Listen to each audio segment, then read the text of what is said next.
El animal, prendido ya al lazo por las astas, bramaba echando espuma, furibundo, y no había demonio que lo hiciera salir del pegajoso barro donde estaba cornoclavado, y era imposible violarlo.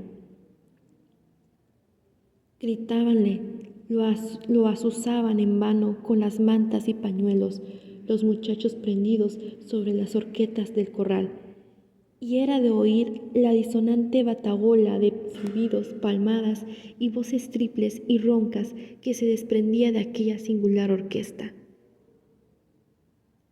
Los dicharachos, las exclamaciones chistosas y obscenas, rodaban de boca en boca, y cada cual hacía alarde espontáneamente de su ingenio y de su agudeza, excitado por el espectáculo o picado por el aguijón de alguna lengua locuaz. ¡Hijo de... en el toro! ¡Al diablo los torunos del azul! Mal haya el tropero que nos da gato por liebre. Si es novillo, ¿no está viendo que es toro viejo? Como toro le ha de quedar. Muéstremelos si le parece. Ahí los tiene entre las piernas. ¿No los ve, amigo? Más grandes que la cabeza de su castaño. ¿O se ha quedado ciego en el camino? Su madre sería la ciega, pues ¿qué tal hijo ha parido? ¿No ve que todo ese bulto es barro? Es emperrado y arisco como un unitario. Y al oír esta mágica palabra, todos a una voz exclamaron: ¡mueran los salvajes unitarios! Pero el tuerto los... Sí, para el tuerto, que es hombre de... para pelear con los unitarios.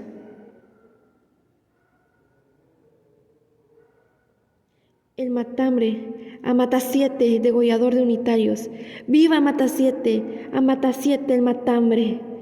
Allá va, gritó una voz ronca interrumpiendo aquellos desahogos de la cobardía feroz. ¡Allá va el toro! ¡Alerta! ¡Guárdalos de la puerta! ¡Allá va furioso como un demonio! Y en efecto, el animal, acosado por los gritos y sobre todo por dos picanas agudas que le espoleaban la cola, sintiendo flojo el lazo, arremetió bufeando a la puerta, lanzando a entrambos lados una rojiza y fosfórica mirada.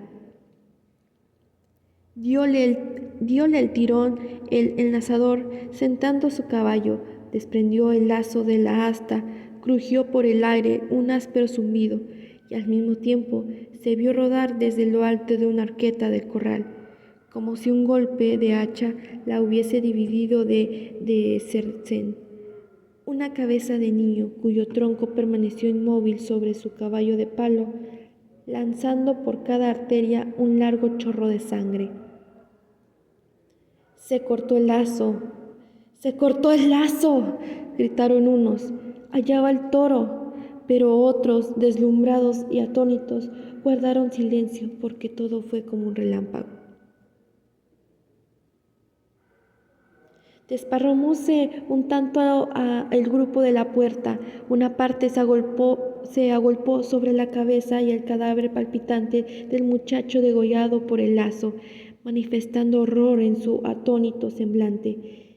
Y la otra parte, compuesta de jinetes que no vieron la catástrofe, se escurrió en distintas direcciones en pos del toro, vociferando y gritando: ¡allá va el toro! ¡Atajen! ¡Guarda! ¡Enlaza 7 pelos! ¿Qué te agarra, botija? Va furioso, no le pongan delante. ¡Ataja! ¡Ataja, morado!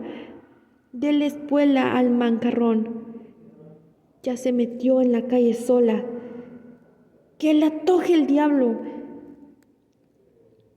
El tropel y vocería era infernal. Unas cuantas negras achuradoras, sentadas en la hilera al borde del zanjón, oyendo el túmulo, se acogieron y agazaparon entre las panzas y tripas, que desenredaban y devanaban con la paciencia de Penélope, lo que sin duda la salvó, porque el animal lanzó al mirarlas un bufido aterrador, dio un brinco sesgado y siguió adelante perseguido por los jinetes.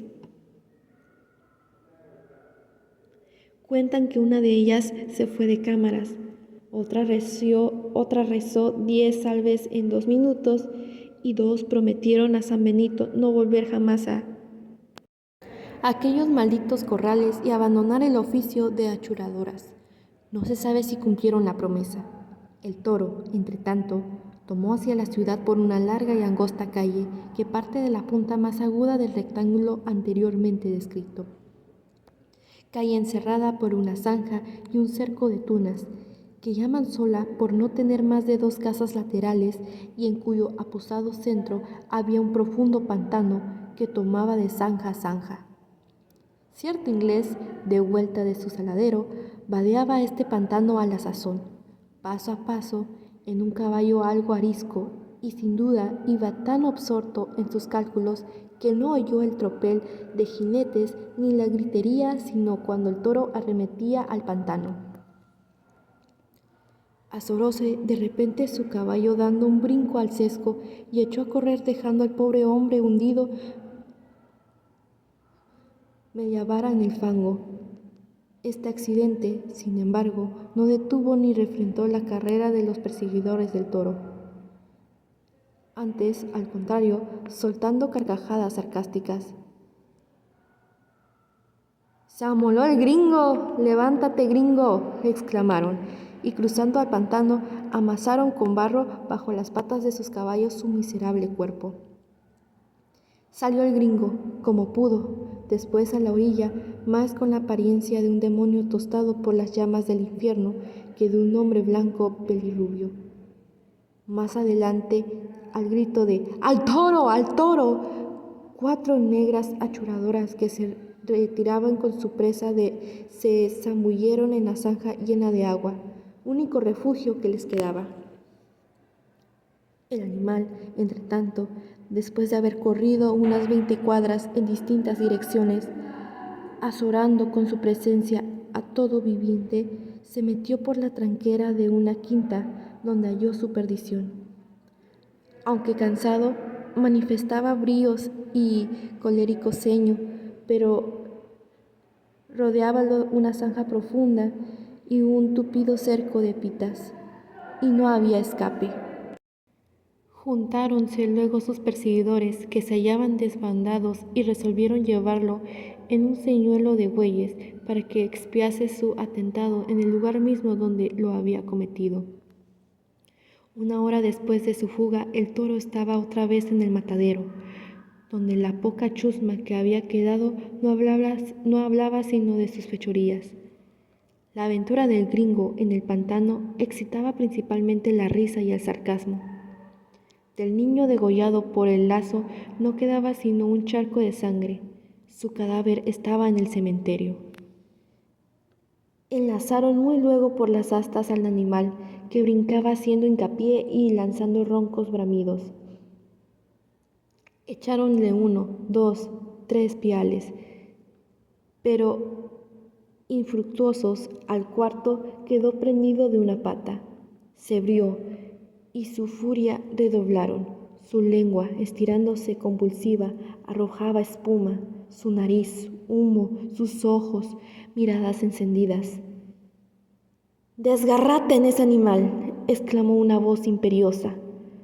Matasiete se tiró al punto del caballo, cortóle el garrón de una cuchillada y gambeteando en torno de él con su enorme daga en mano, se le hundió al cabo hasta el puño en la garganta, mostrándola enseguida humeante y roja a los espectadores.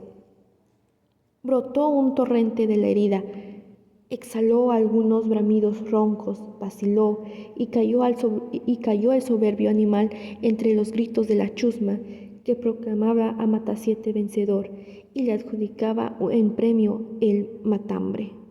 Matasiete extendió, como orgulloso por segunda vez el brazo y el cuchillo ensangrentado y se agachó a desollarle con otros compañeros. Faltaba que resolver la duda sobre los órganos genitales del muerto, clasificado provisoriamente del Toro por su indominable fiereza, pero estaban todos tan fatigados de la larga tarea que la echaron por lo pronto en olvido. Mas de repente una voz ruda exclamó: «Aquí están los huevos», sacando de la barriga del animal y mostrando a los espectadores 2 enormes testículos, signo inequívoco de su dignidad de toro. La risa y la charla fue grande. Todos los incidentes desgraciados pudieron fácilmente explicarse. Un toro en el matadero era cosa muy rara y aún vedada. Aquel, según reglas de buena policía, debió arrojarse a los perros, pero había tanta escasez de carne y tantos hambrientos en la población que el señor juez tuvo a bien hacer ojo lerdo. Notando, empero, las significativas miradas de aquel grupo de dogos de matadero, echa Maquilmené la diestra sobre las pistoleras de su silla inglesa. Con una pechada al sesgo del caballo de Matasiete, lo arroja de los lomos del suyo, tendiéndolo a la distancia boca arriba y sin movimiento alguno.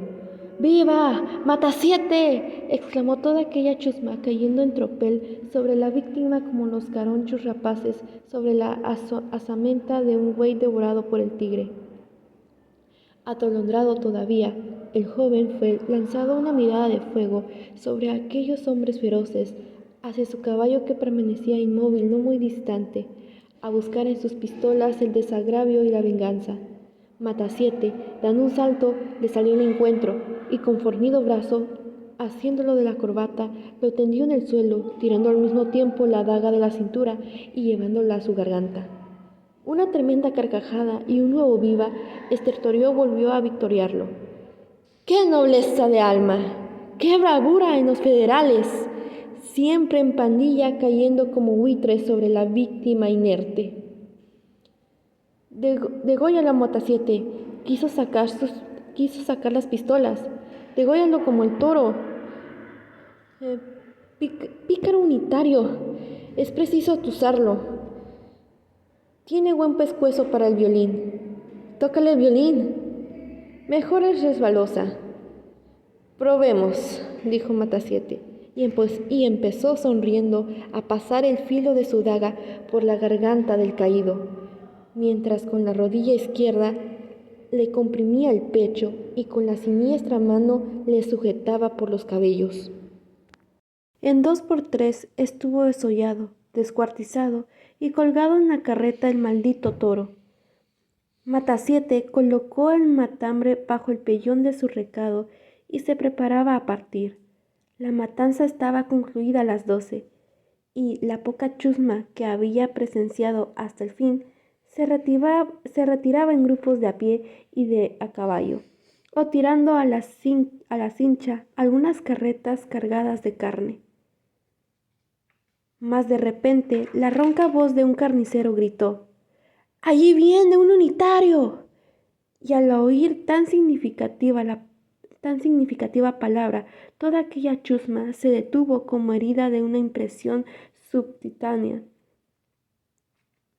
¿No le ven la patilla en forma de U? No trae divisa en el fraque, ni luto en el sombrero. Perro unitario. Es una cajetilla. Monta en silla como los gringos. La mazorca con él, la tijera. Es preciso sobarlo. Trae pistoleras por pintar. Todos estos cajetillas unitarios son pintores como el diablo. ¿A que no te la animas, Matasiete? ¿A que no? ¿A que sí? Matasiete era hombre de pocas palabras y de mucha acción. Tratándose de violencia, de agilidad, de destreza en el hacha, el cuchillo o el caballo, no hablaba y obraba. Lo habían picado. Prendió la espuela a su caballo y se lanzó a brinda suelta al encuentro del unitario. Era este un joven como de 25 años, de gallarda y bien apuesta persona, que mientras salían en borbotón de aquellas desaforadas bocas de las anteriores exclamaciones, trotaba hacia Barrancas, muy lejano de temer peligro alguno. Notando, empero,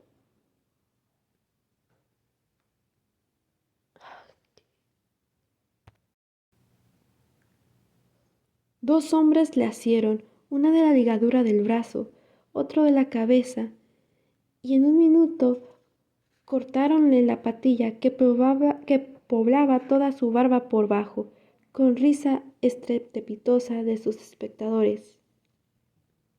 A ver, dijo el juez, un vaso de agua para que se refresque. Uno de hiel te haría yo beber, infame. Un negro petizo púsosele al punto delante con un vaso de agua en la mano. Diole el joven un puntapié en el brazo y el vaso fue a estrellarse en el techo, salpicando el asombrado rostro de los espectadores. Este es incorregible. Ya lo domaremos. No, no le degollen, exclamó de lejos la voz imponente del juez del matadero, que se acercaba a caballo. A la casilla con él, a la casilla, preparen la mazorca y las tijeras.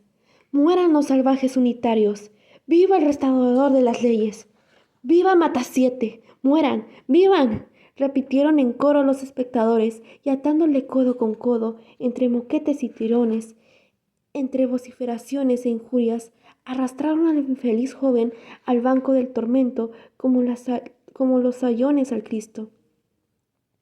La sala de la casilla tenía en su centro una grande y fornida mesa, de la cual no salían los vasos de bebida y los naipes, sino para dar lugar a las ejecuciones y torturas de los sayones federales del matadero.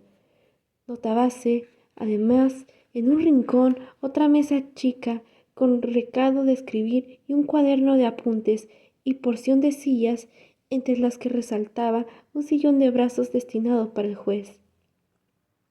Un hombre, soldado en apariencia, sentado en una de ellas, cantaba al son de la guitarra La Resbalosa, tonada de inmensa popularidad entre los federales, cuando la chusma, llegando en tronel al corredor de la casilla, lanzó a empellones al joven unitario hacia el centro de la sala.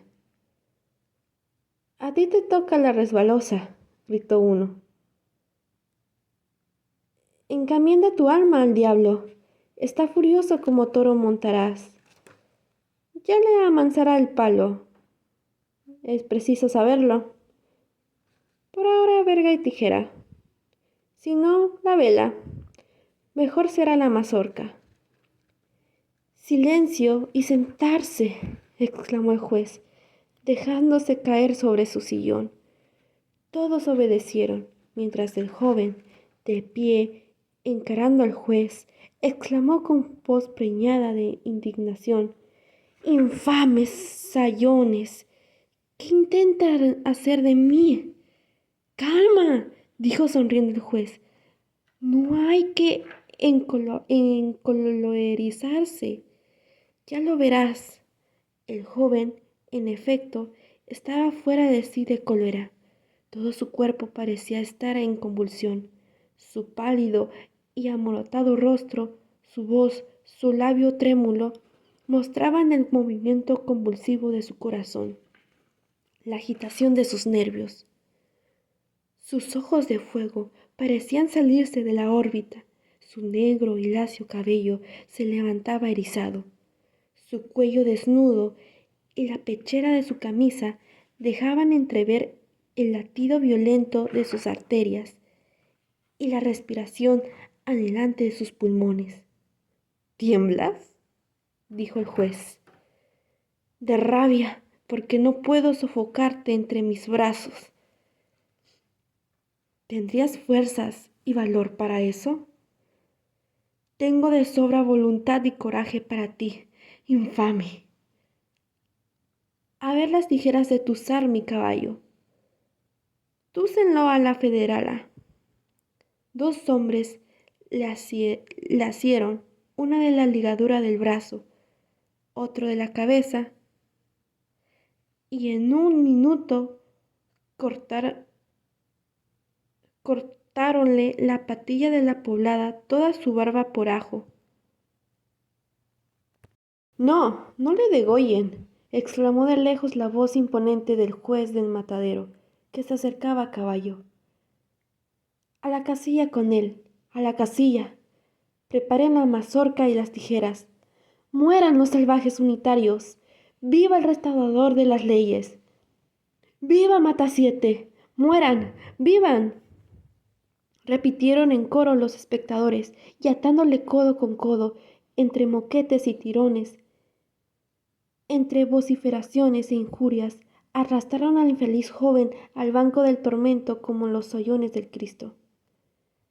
La sala de la casilla tenía en su centro una grande y fornida mesa, de la cual no salían los vasos de bebida y los naipes, sino para dar lugar a las ejecuciones y torturas de los sayones federales del matadero.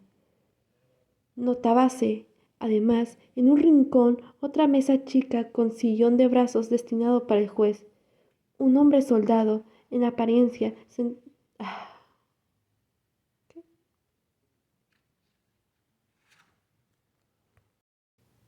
Silencio, dijo el juez. Ya estás afeitado a la federala, solo te falta el bigote. Cuidado con olvidarlo. Ahora vamos a cuentas. ¿Por qué no traes divisa? Porque no quiero. ¿No sabes que lo manda el restaurador? La librea es para vosotros, esclavos, no para los hombres libres. A los libres se les hace llevar a la fuerza. Sí, la fuerza y la violencia bestial. Esas son vuestras armas, infames. El lobo, el tigre, la pantera también son fuertes como vosotros. Deberíais andar como ellos en cuatro patas. ¿No temes que el tigre te despedace? Lo prefiero a que, maniatado, me arranquen como el cuervo, una a una las entrañas. ¿Por qué no llevas luto en el sombrero por la heroína? Porque lo llevo en el corazón por la patria que vosotros habéis asesinado, infames. ¿No sabes que así lo dispuso el restaurador?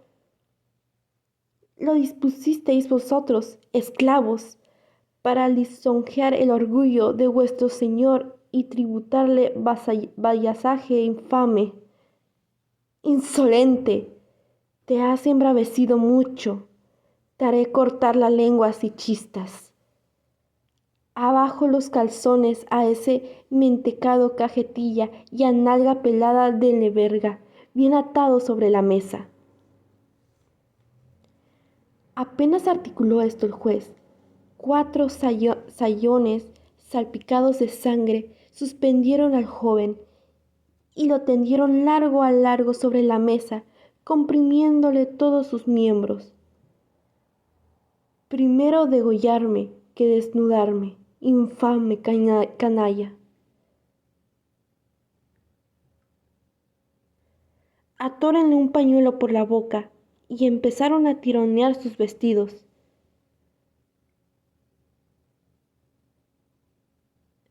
Encogíase del junco, ora la duradeza del fierro, y su espina dorsal era el eje de un movimiento parecido al de la serpiente. Gotas de sudor fluían por su rostro, grandes como perlas. Echaban fuego sus pupilas, su boca espuma, y las venas de su cuello y frente negraban en relieve sobre su blanco cutis como si estuvieran repletas de sangre. «Átenlo primero», exclamó el juez. «Está rugiendo de rabia», articuló un sayón. En un momento liaron sus piernas en ángulo a los 4 pies de la mesa, volcado su cuerpo boca abajo. Era preciso hacer igual operación con las manos, para lo cual soltaron las ataduras que lo comprimían en la espalda. Sintiéndolas libres, el joven, por un movimiento brusco en el cual pareció agotarse toda su fuerza y vitalidad, se incorporó primero sobre sus brazos, después sobre sus rodillas, y se desplomó al momento murmurando: «Primero degollarme que desnudarme, infame canalla». Sus fuerzas se habían agotado. Inmediatamente quedó atado en cruz y empezaron la obra de desnudarlo. Entonces un torrente de sangre botó borbollando de la boca y las narices del joven, y extendiéndose empezó a caer a chorros por entrambos lados de la mesa. Los sayones quedaron inmóviles y los espectadores estupefactos.